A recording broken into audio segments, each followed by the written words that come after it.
বান্দা নামাজ পড়েছে, মনটা বড় খুশি। বান্দা দীর্ঘ একটা মাস রোজা রাখতে পেরেছে, অন্তরে বড় খুশি। বান্দা তারাবি নামাজ আদায় করতে পেরেছে, অন্তরে বড় খুশি।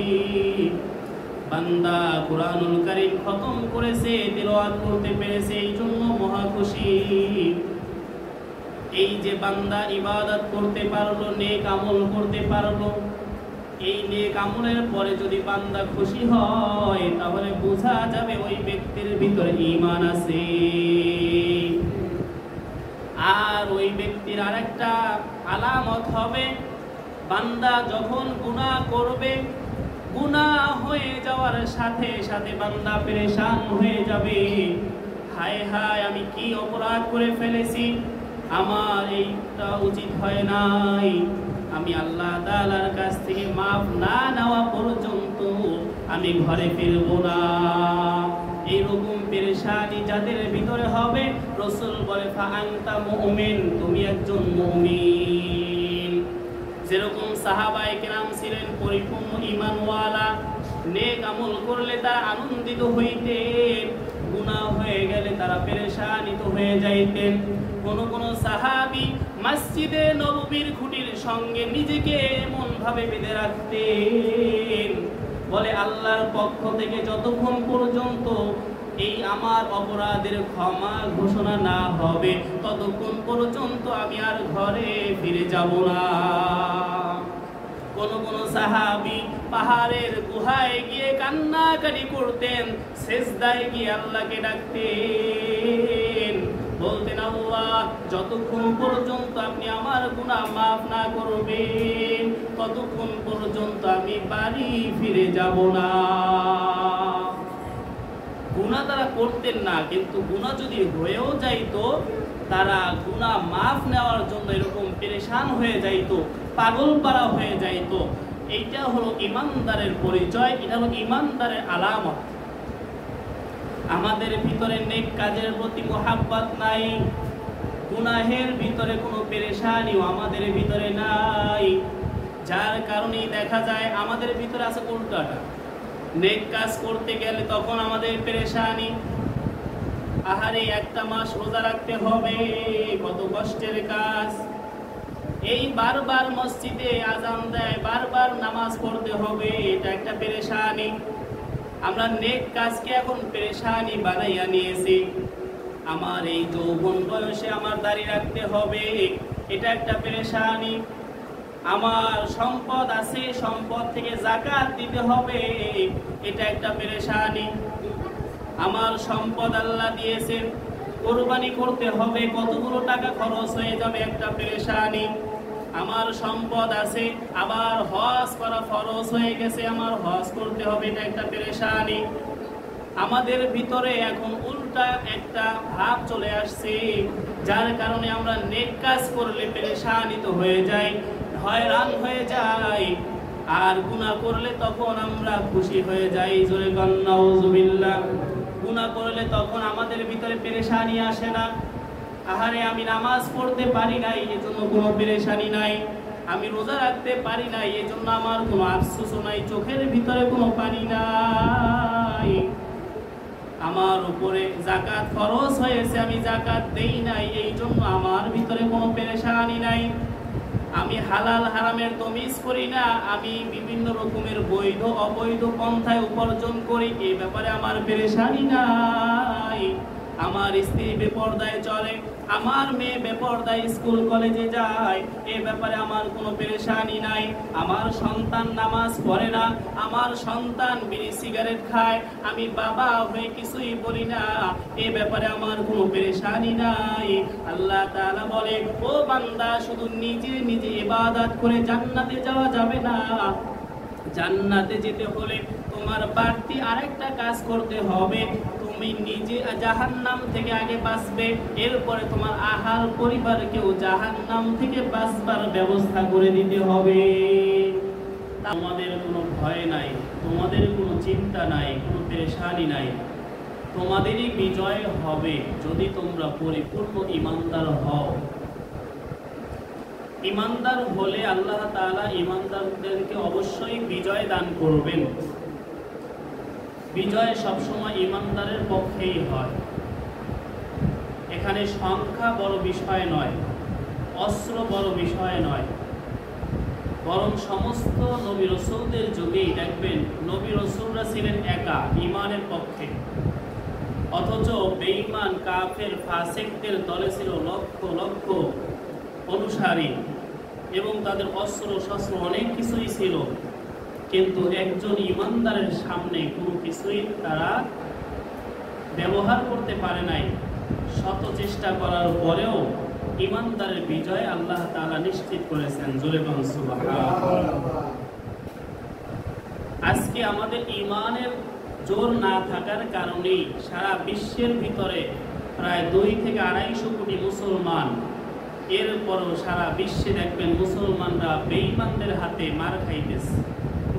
সারা বিশ্বে মুসলমানরা আজকে লাঞ্ছিত অপদস্থ, মুসলমানদেরকে নির্বিচারে গুলি করে হত্যা করা হয়, বোমা মেরে, মিসাইল মেরে, রকেটের মাধ্যমে, বিভিন্ন আধুনিক শস্ত্রের মাধ্যমে মুসলমানদেরকে ধ্বংস করা হইতেছে, অথচ মুসলমানদের পক্ষ থেকে কোনো পাল্টা সেই জবাব দেওয়ার মতো সেই ক্ষমতা যেন মুসলমানদের নাই। এমনকি মুসলমানদের যে প্রথম কিবলা বাইতুল মুকাদ্দাস, সেই বাইতুল মুকাদ্দাসের উপরেও হামলা করে, অথচ মুসলমানরা আজকে ঘুমিয়ে থাকে। তাদের ভিতরে ইমানের সেই জোর নাই।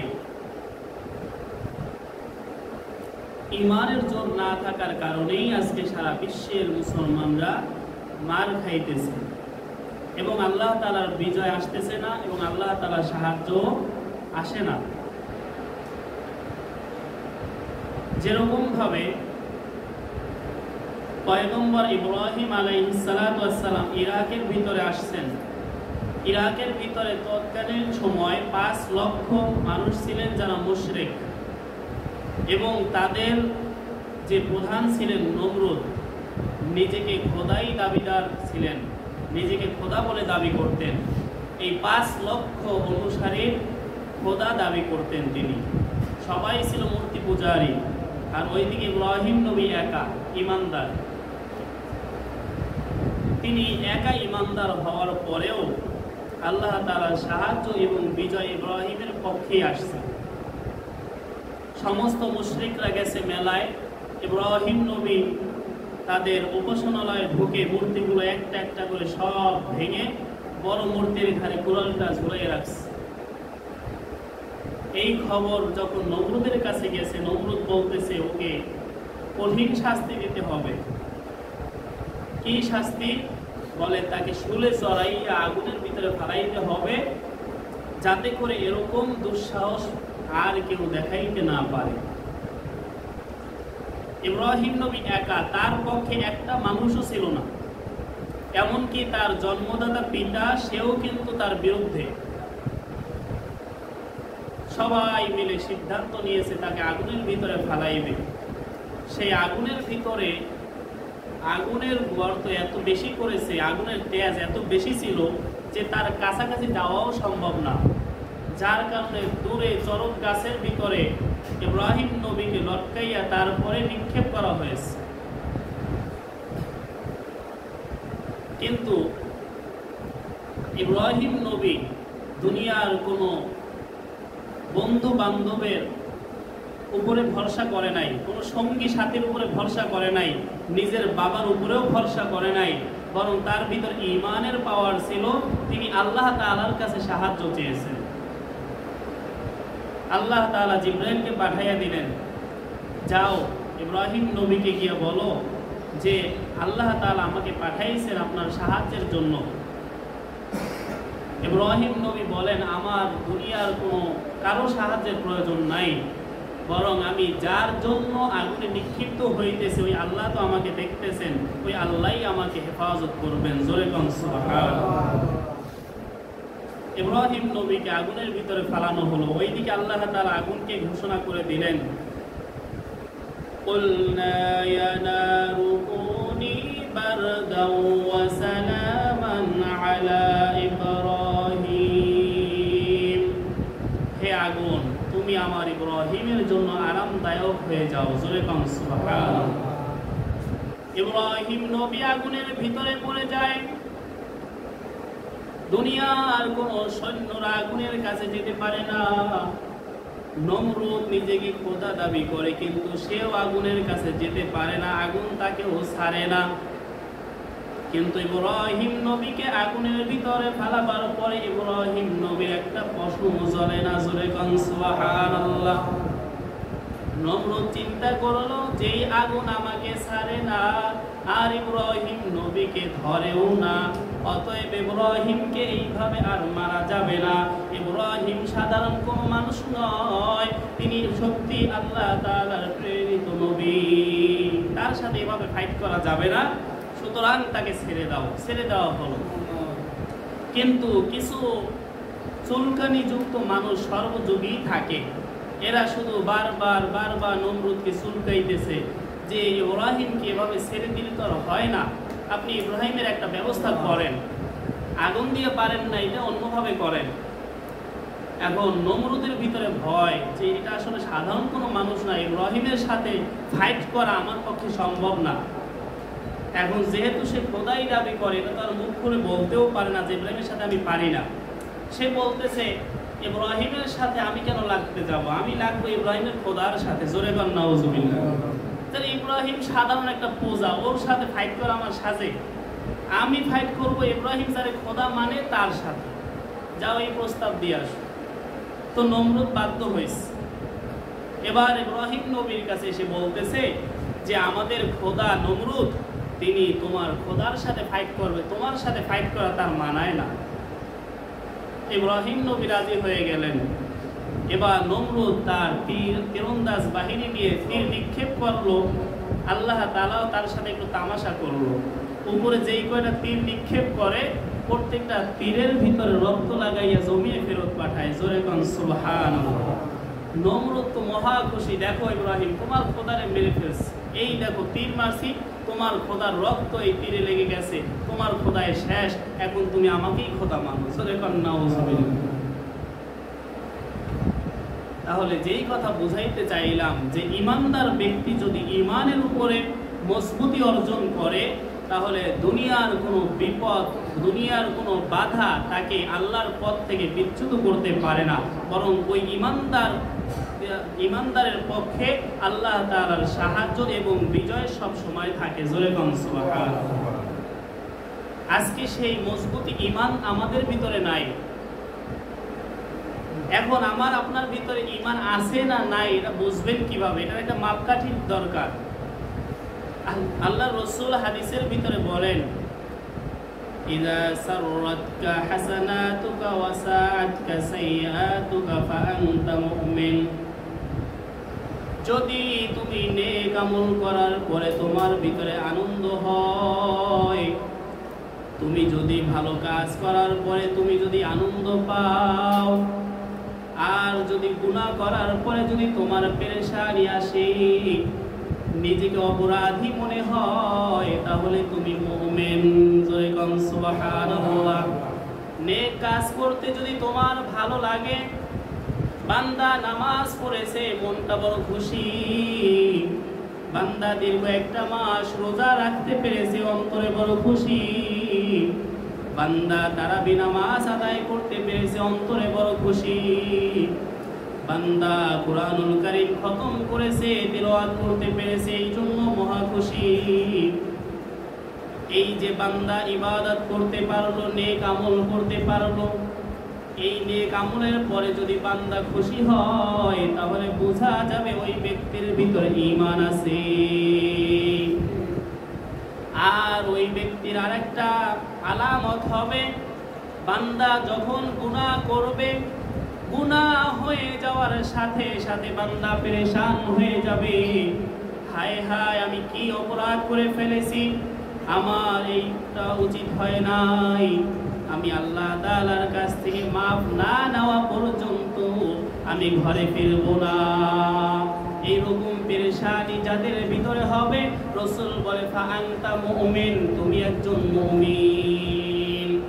যেরকম সাহাবায়ে কেরাম ছিলেন পরিপূর্ণ ঈমানওয়ালা, নেক আমল করলে তারা আনন্দিত হইতেন, গুনাহ হয়ে গেলে তারা পেরেশানিত হয়ে যাইতেন।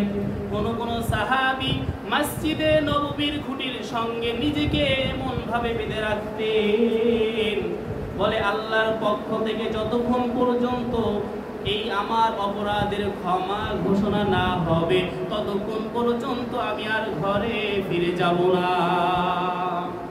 কোন সাহাবী পাহাড়ের গুহায় গিয়ে কান্নাকাটি করতেন, সেজদায় গিয়ে আল্লাহকে ডাকতেন, বলতেন আল্লাহ যতক্ষণ পর্যন্ত আপনি আমার গুনাহ মাফ না করবেন ততক্ষণ পর্যন্ত আমি বাড়ি ফিরে যাব না। গুনাহ তারা করতেন না, কিন্তু গুনাহ যদি হয়েও যাইতো তারা গুনাহ মাফ নেওয়ার জন্য এরকম পেরেশান হয়ে যাইতো, পাগল পারা হয়ে যাইতো। এইটা হলো ঈমানদারের পরিচয়, এটা হলো ঈমানদারের আলামত। আমাদের ভিতরে নেক কাজের প্রতি মোহাব্বত নাই, গুনাহের ভিতরে কোনো পেরেশানিও আমাদের ভিতরে নাই, যার কারণেই দেখা যায় আমাদের ভিতরে আছে উল্টাটা। নেক কাজ করতে গেলে তখন আমাদের পেরেশানি, আহারে একটা মাস রোজা রাখতে হবে, কত কষ্টের কাজ। এই বারবার মসজিদে আজান দেয়, বারবার নামাজ পড়তে হবে, এটা একটা পেরেশানি। আমরা নেক কাজকে এখন পেরেশানি বানাইয়া নিয়েছি। আমার এই যৌবন বয়সে আমার দাড়ি রাখতে হবে, এটা একটা পেরেশানি। আমার সম্পদ আছে, সম্পদ থেকে যাকাত দিতে হবে, এটা একটা পেরেশানি। আমার সম্পদ আল্লাহ দিয়েছেন, কোরবানি করতে হবে, কতগুলো টাকা খরচ হয়ে যাবে, একটা পেরেশানি। আমার সম্পদ আছে, আবার হজ করা ফরজ হয়ে গেছে, আমার হজ করতে হবে, এটা একটা পেরেশানি।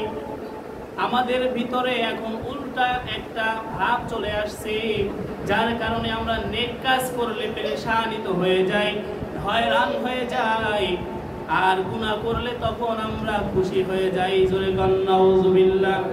গুনাহ করলে তখন আমাদের ভিতরে পেরেশানি আসে না। আহারে আমি নামাজ পড়তে পারি নাই, এজন্য কোনো পেরেশানি নাই। আমি রোজা রাখতে পারি নাই, এজন্য আমার কোনো আফসোস নাই, চোখের ভিতরে কোনো পানি নাই। আমার উপরে যাকাত ফরজ হয়েছে, আমি যাকাত দেই নাই, এই জন্য আমার ভিতরে কোনো পেরেশানি নাই। আমি হালাল হারামের তমিজ করি না, আমি বিভিন্ন রকমের বৈধ অবৈধ পন্থায় উপার্জন করি, এই ব্যাপারে আমার পেরেশানি নাই। আমার স্ত্রী বেপরদায় চলে, আমার মেয়ে বেপরদায় স্কুল কলেজে যায়, এই ব্যাপারে আমার কোনো পেরেশানি নাই। আমার সন্তান নামাজ পড়ে না, আমার সন্তান বিড়ি সিগারেট খায়, আমি বাবা হয়ে কিছুই বলি না, এই ব্যাপারে আমার কোনো পেরেশানি নাই। আল্লাহ তাআলা বলে, ও বান্দা শুধু নিজে নিজে ইবাদত করে জান্নাতে যাওয়া যাবে না, জান্নাতে যেতে হলে তোমার বাড়তি আরেকটা কাজ করতে হবে। তুমি নিজে জাহান্নাম থেকে আগে বাঁচবে, এরপরে তোমার আহাল পরিবারকেও জাহান্নাম থেকে বাঁচবার ব্যবস্থা করে দিতে হবে। তাহলেই তো তুমি ঈমানদার হতে পারবে, তাহলেই তুমি জান্নাতে যাওয়ার উপযুক্ত হতে পারবে। তাহলে যেই কথা বলতেছিলাম, ঈমানের মাপকাঠি হলো দুইটা। আপনার আমার ভিতরে ঈমান আছে, এটা বুঝবো কিভাবে?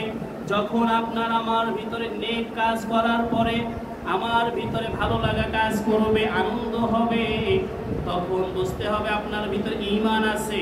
যখন গুনাহ হয়ে গেলে পেরেশানি হবে, হায় হায় আমি ভুল করেছি, আল্লাহ মাফ করে দেন। আমি নামাজ পড়িনি, আল্লাহ অপরাধ করেছি, মাফ করে দেন। আমি বেপরদায় চলেছি, মিথ্যা কথা বলেছি, আল্লাহ মাফ করে দেন। এইভাবে যতক্ষণ পর্যন্ত আমার ভিতরে গুনাহের প্রতি পেরেশানি না আসবে, নেক কাজের প্রতি মোহাব্বত পয়দা না হবে, ততক্ষণ পর্যন্ত আপনার আমার ঈমান পরিপূর্ণ হবে না। এটা হলো ঈমানের মাপকাঠি। আপনার ভিতরে ঈমান আছে না নাই, এটা বোঝার মাপকাঠি। এখন বুঝে নেন আপনি আর আমি কি পরিমাণ ঈমানদার। আমাদের ভিতরে কি আসলে নেক কাজের প্রতি ওরকম আগ্রহ আছে বলেন? অনেকাংশে আমাদের নেক কাজের প্রতি কোনো আগ্রহ নাই এবং গুনাহের প্রতি আমাদের কোনো পেরেশানিও নাই, যার কারণে বর্তমান বিশ্বে 200 থেকে 250 কোটি মুসলমান হওয়ার পরেও সামান্য কয়েক লক্ষ ইহুদি বেঈমানদের হাতে মুসলমানরা মার খাইতেছে। আজকে দেখেন ফিলিস্তিনের দিকে তাকাইয়া, সেখানে লক্ষ লক্ষ মুসলমানদেরকে তারা মেরে ফেলেছে। বাইতুল আকসায় তারা হামলা করেছে। ওই ইহুদির গোষ্ঠী, ওই লাল চামড়াওয়ালার গোষ্ঠী, ওই রকম ইহুদিরা পৃথিবীর ভিতরে সবচাইতে অভিশপ্ত জাতি। এই ইহুদিরা আজকে মুসলমানদের উপরে হামলা চালাইতেছে, অথচ মুসলমানদের পক্ষে আল্লাহ তাআলার কোনো সাহায্য আসে না এবং মুসলমানরা তাদের বিপরীতে বিজয় অর্জন করতে পারতেছে না। যতক্ষণ পর্যন্ত বান্দারা ঈমানের উপরে মজবুতি অর্জন না করবে, ততক্ষণ পর্যন্ত কাফের বেঈমানদের হাতে ভাবে মার খাইতে হবে। আপনি মনে করেন না আমি বাংলাদেশে আছি, বড় শান্তিতে আছি, ওদের টার্গেট পরবর্তীতে আপনার আমার উপরে। ওদের টার্গেট হলো বাইতুল মুকাদ্দাস নয়, শুধু সারা বিশ্বের মুসলমানদেরকে ওরা নিশ্চিহ্ন করতে চায়। ওদের আসল টার্গেট হলো বাইতুল্লাহকে ওরা দখল করতে চায়। ইমাম মাহদী যেন কোনোভাবে আসতে না পারে, ইমাম মাহদীকে প্রতিরোধ করার জন্য ওরা মুসলমানদেরকে এরকম অত্যাচার করতেছে। মুসলমানদের সেই সমস্ত ঐতিহাসিক স্থানগুলোর উপরে তার হামলা চালাইতেছে, যেন মুসলমানদের ভিতর থেকে ইমাম মাহদী এসে ইহুদিদেরকে ধ্বংস করতে না পারে। কারণ ইহুদিরা জানে ওদের কিতাবের ভিতরে আছে, কোরআনের ভিতরেও আছে, হাদিসের ভিতরেও আছে, কিয়ামতের আগে আগে এমন একটা সময় আসবে সারা পৃথিবীতে যত ইহুদিরা থাকবে, ইহুদিদেরকে যেখানেই পাওয়া যাবে সেখানেই মানুষ ওদেরকে হত্যা করে ফেলবে। কারণ ওদের চাইতে নিকৃষ্ট জাতি, ওদের চাইতে নেমখারাম জাতি পৃথিবীর জমিনে আর নাই।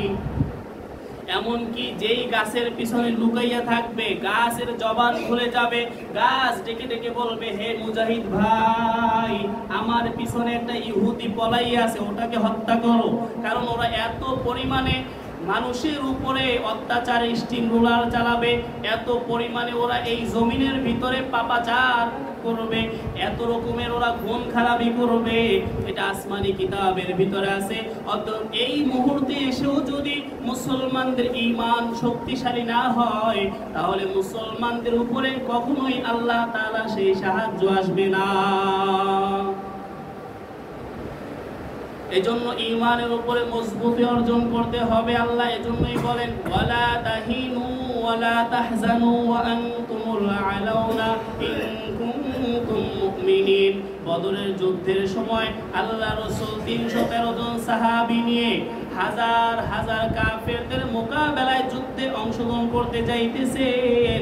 সাহাবীদের মনের ভিতরে ভয়, আমরা মাত্র 313 জন মানুষ, আর কাফেররা হাজার হাজার মানুষ, হাজার হাজার সৈন্য, তাদের অস্ত্র আছে, তাদের ঘোড়া আছে, তাদের সৈন্য বেশি, আমাদের না আছে এরকম ভালো অস্ত্র, নাই কোনো এরকম ভালো মানের ঘোড়া, আবার সৈন্য সংখ্যা একেবারেই কম।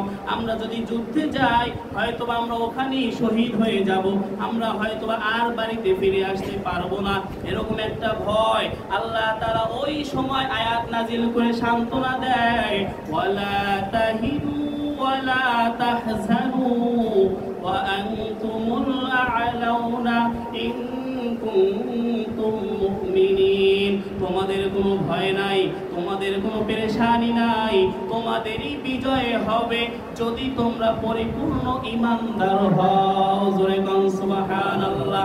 আল্লাহ তাআলার এই ওয়াদা তাদের প্রতি যেরকম আছে, কিয়ামত পর্যন্ত এই ওয়াদা থাকবে। যতক্ষণ পর্যন্ত বান্দা ঈমানের উপরে মজবুতি অর্জন করবে, পৃথিবীর কোনো অস্ত্র, পৃথিবীর কোনো সৈন্যদের মোকাবেলায় মুসলমানরা কোনোদিন পরাজয় বরণ করবে না। এটা কার ওয়াদা?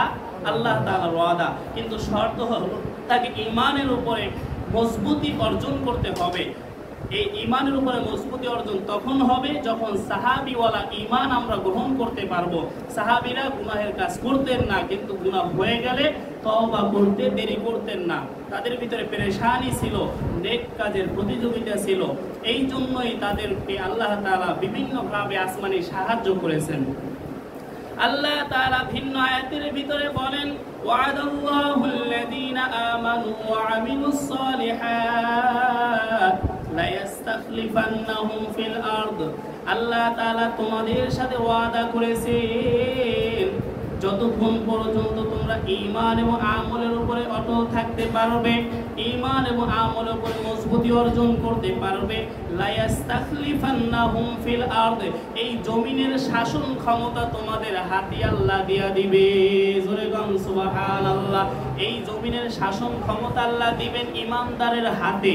যদি ঈমানদার ওরকম মজবুতি ঈমানদারওয়ালা হয়, তাহলে আল্লাহ তাআলা সংখ্যায় যতই কম হোক না কেন, তাদের অস্ত্র শস্ত্র যতই কম থাকুক না কেন, এরপরেও সারা বিশ্বের নেতৃত্ব মুসলমানদের হাতে তুলে দিবেন।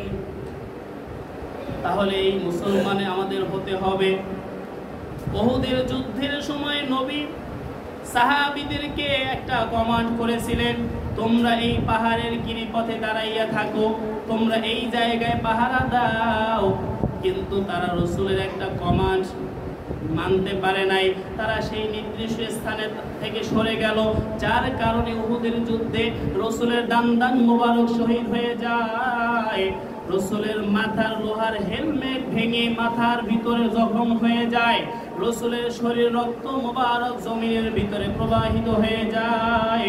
বলতে পারেন তাহলে এখানে ভুলটা কার? এখানে নবীর কোনো ভুল ছিল না, কারণ এখানে ভুলটা হয়েছিল সাহাবীরা নবীজির একটা হুকুম মানতে পারে নাই, কমান্ড মানতে না পারার কারণে, কিছু সাহাবীদের কারণে। নবীর ঈমানের ভিতরে তো আর কোনো ভেজাল নাই, বরং নবীদের ঈমানের মতো ঈমান কিয়ামত পর্যন্ত কারো হবে না। নবীরা মাসুম, তারা জীবনে কোনো গুনাহ করে নাই। এই নবীর উপরে অত্যাচার হয়েছে, তার রক্ত ঝরাইতে হয়েছে। বলে কেন? তার তো ঈমান মজবুত ছিল, এরপরও কেন মাইর খাইলো, এরপরও কেন রক্ত ঝরাইলো? মুফাসসিরিন ইকরাম জবাব দেয়, এখানে শুধু নবী একা ঈমানদার হওয়ার কারণে আল্লাহ তাআলা সাহায্য দিবেন এমন না, বরং তার সাথে যারা ছিল তারা ভুল করেছে, এই ভুলের কারণে নবীর উপরেও আঘাত আসছে। ঠিক তেমনি ভাবে বর্তমানেও যে মুসলমান নাই এমন না, ঈমানদার নাই এমন না, বরং এমনও অনেক ঈমানদার আছে যাদের ঈমান মজবুত, এমনও অনেক আল্লাহওয়ালা আছে যাদের জীবনে গুনাহ হয় না, গুনাহ হলেও তারা তওবা করতে দেরি করে না। এরকম হাজারো ঈমানদার এখনো আছে, কিন্তু এরপরও তারাও কেন মাইর খায়? এখনো বাংলাদেশের ভিতরেও দেখবেন অনেক বড় বড় আলেমদের উপরে অত্যাচার হয়, তাদের উপরে আক্রমণ হয়। বলতে পারি এখানে তাদের ব্যর্থতার কারণে নয়, বরং আপনার আমার মতো কিছু সাধারণ নামধারী মুসলমানদের বদ আমলের কারণে উম্মতের শ্রেষ্ঠ সন্তান উলামায়ে কেরামের উপরে আঘাত আসে। যেরকম সাহাবীদের ভুলের কারণে নবীর উপরে আক্রমণ হয়েছে, ঠিক তেমনি ভাবে আপনার আমার মতো কিছু নামধারী মুসলমান মার্কা মুনাফিক থাকার কারণে, ঈমানের উপরে অটল না থাকার কারণে আজকেও সারা বিশ্বের উলামায়ে কেরামের উপর অত্যাচার হয়, নিষ্পাপ মাসুম বাচ্চাদের উপরে অত্যাচার হয়। বলে তাদের কোনো ব্যর্থতা নাই, তাদের কোনো দোষ নাই, দোষ হলো আপনার এবং আমার, আপনার আমার বদ আমলের কারণেই আল্লাহ তাআলা এরকম জালেমদেরকে আমাদের উপরে চাপাইয়া দেয়। জোরে কোন নাউজুবিল্লাহ। এই জন্য ঈমান এবং আমলের উপরে মজবুতি হতে হবে। যদি না হতে পারি, প্রস্তুত থাকেন, আগামী টার্গেট হলো আপনি এবং আমি, আপনার সন্তান, আপনার মেয়ে, আপনার ভাই, আপনার পরিবার, এরপরে ইহুদিদের টার্গেট, এরপরে আপনাদের ঘরে এসে হামলা করবে। আজকে ফিলিস্তিনের কথা চিন্তা করে দেখেন, আজকে সন্তানের সামনে বাবা মারা যায়, সন্তানের সামনে মাকে মেরে ফেলা হয়, ঘুমন্ত শিশু, ঘুমন্ত পরিবার, তারা জানেও না এই রাতের ভিতরেই তাদের বোমা হামলায় তাদের ঘরটা নিশ্চিহ্ন হয়ে যাবে। এক রাতে 1,17,000 মানুষ মুহূর্তের ভিতরে তারা শহীদ হয়ে গেল। তারাও কোনোদিন কল্পনাও করতে পারে নাই আজকে রাতটাই আমাদের জীবনের শেষ রাত, আজকের জীবনটাই আমাদের পরিবারের সাথে শেষ দিন। কত সন্তান, তাদের মা নাই, বাবা নাই, ছোট্ট ছোট্ট শিশু রাস্তায় রাস্তায় দৌড়ায় আর আল্লাহ আল্লাহ বলে চিৎকার করে। ওগুলো দেখে কোনো মা বাবা সহ্য করতে পারবে না। যাদের ভিতরে অন্তর আছে, যাদের ভিতরে দিল আছে, তারা কখনো এগুলো সহ্য করতে পারবে না। আজকে যদি ওই জায়গা আপনার সন্তান হইতো, আপনার সামনে যদি আপনার সন্তানকে মেরে ফেলতো, আপনার সন্তানকে যদি বোমা মেরে যদি ছাই বানাইয়া ফেলতো, তখন আপনার কেমন কষ্ট হইতো। আল্লাহ রাসূল বলেন সারা বিশ্বের মুসলমানরা হলো একটা গোশতের টুকরার মতো, যখন কোনো এক জায়গায় আক্রমণ হবে তখন পুরো গোশতের টুকরা ব্যতীত হয়ে যাবে। আর আমরা মুসলমান, আমাদের মুসলমান ভাইরা আজকে মার খাইতেছে, অথচ আমাদের চোখের ভিতরে পানি নাই, আমাদের ভিতরে কোনো আফসোস নাই, আমাদের ভিতরে কোনো পরিবর্তন নাই। এখনো আমরা সেই বিধর্মীদের, সেই ইসরায়েলিদের পণ্য এখনো আমরা কেনা ছাড়তে পারি নাই। জোরে করেন নাউজুবিল্লাহ। আজ থেকে শপথ নিব, আজ থেকে আর কোনোদিন ইসরায়েলি কোনো পণ্য আমরা আমাদের ব্যবসায়িক দোকানে রাখবো না। আর আমরা মুসলমানরা ওই ইসরায়েলদেরকে, ওই ইহুদিদের কোনো পণ্য আমরা ব্যবহার করব না। কি রাজি আছি তো ইনশাআল্লাহ? আজকে থেকে আমরা তওবা করব, আজকে থেকে আমরা ওদের পণ্য বয়কট করব। আমরা আর কোনোদিন ইসরায়েলি কোনো ইউনিলিভারের কোনো পণ্য রাখবো না। ওর চাইতে আমাদের দেশে অনেক পণ্য আছে, সেগুলো রাখবো, সেগুলো আমরা কিনবো। যেই দোকানে ওগুলো রাখবে, দরকার হয় ওই দোকানও আমরা বয়কট করে ফেলবো। কারণ এখন সময় এসেছে, এখন সময় এসেছে পরিবর্তন হওয়ার। যেখানে মুসলমানদের যদি সম্মান ইজ্জত রক্ষা করতে না পারে, যাদের দোকানে এখন এরকম পণ্য আছে, অতি দ্রুত এগুলো সরাইয়ে ফেলবেন, অথবা ফেরত দিতে পারলে দিয়ে দিবেন। কিন্তু কোনো মুসলমানদের দোকানে যেন ইসরায়েলি, মুসলমানদের দুশমনের কোনো পণ্য যেন দোকানে না থাকে। এরকম যদি আমরা ইসরায়েলের পণ্যগুলো বয়কট করে ফেলি, আমরা যদি ওদের সাথে কোনো রকমের লেনদেন না রাখি, তাহলে আমাদের আস্তে আস্তে আমাদের ঈমানটাও তাজা হবে।